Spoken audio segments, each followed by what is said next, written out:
آج کا مصطفی اجتماع ایسے ماحول میں انعقاد پذیر ہو رہا ہے جو افراط و تفریط اور تشکیک کا دور ہے۔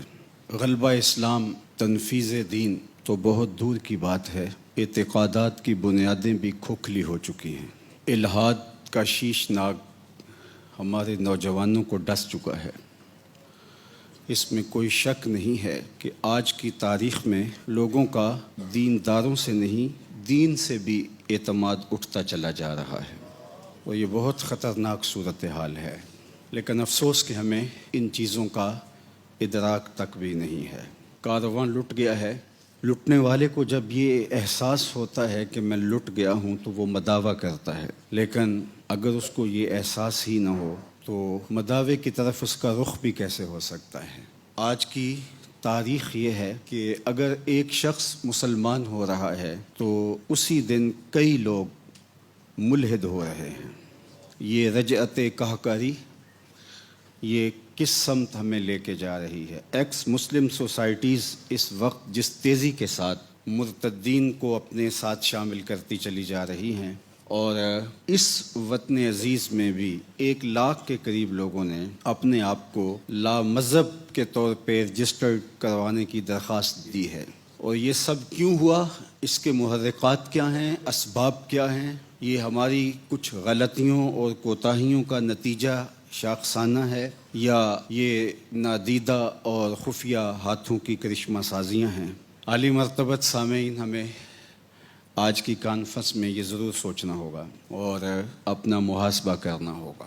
عمومی طور پہ ہم دوسروں کا محاسبہ کرنے کا مزاج رکھتے ہیں۔ ہمیں اپنے طریقہ کار پہ، اپنے طرز عمل پہ، اپنے رویوں پہ اور اپنے فہم دین پہ غور کرنا ہوگا۔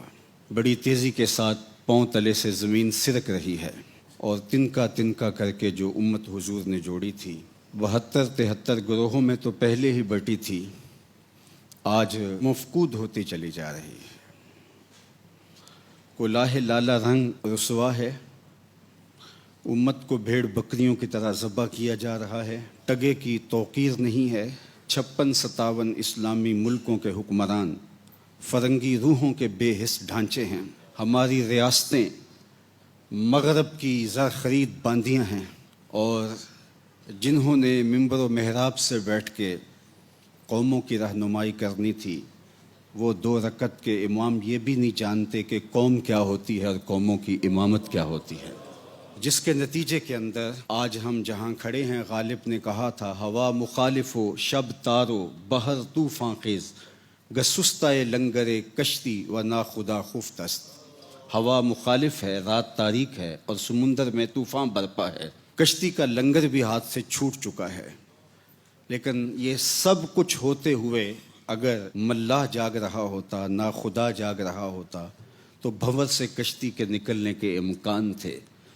لیکن افسوس، غالب کہتا ہے کہ ناخدا خفت است، ناخدا بھی سویا ہوا ہے، بلکہ ناخدا کشتی کو اس سمت لے کے جا رہا ہے جدھر منجدھار اور زیادہ ہے، اور وہ اس بات پہ تلا ہوا ہے کہ کشتی کو ڈبو کے ہی سانس لوں گا، میری کشتی کو خدا ہی بچائے تو بچے، ظلمتیں ہیں یاس کی، شام ہے طوفانوں کی۔ تو آج کی تاریخ میں ہمیں بہت غور کرنا ہے، بہت تدبر کرنا ہے۔ بصیرت کیا، مجھے تو لگتا ہے بصارت بھی کھو چکی ہے۔ آج فہم دین ہمارا ناقص کیا، بلکہ ہم مخالف سمت چل رہے ہیں۔ سوچنے سمجھنے کی صلاحیتیں سلب ہو گئی ہیں، فہم و ادراک کو دھیمک چاٹ گئی ہے، تعصب کی چڑیل چمٹ گئی ہے ہمیں، اور نفرتوں کے شیش ناگ ہمیں ڈستے چلے جا رہے ہیں۔ امت کا وجود ٹکڑے ٹکڑے ہو گیا ہے۔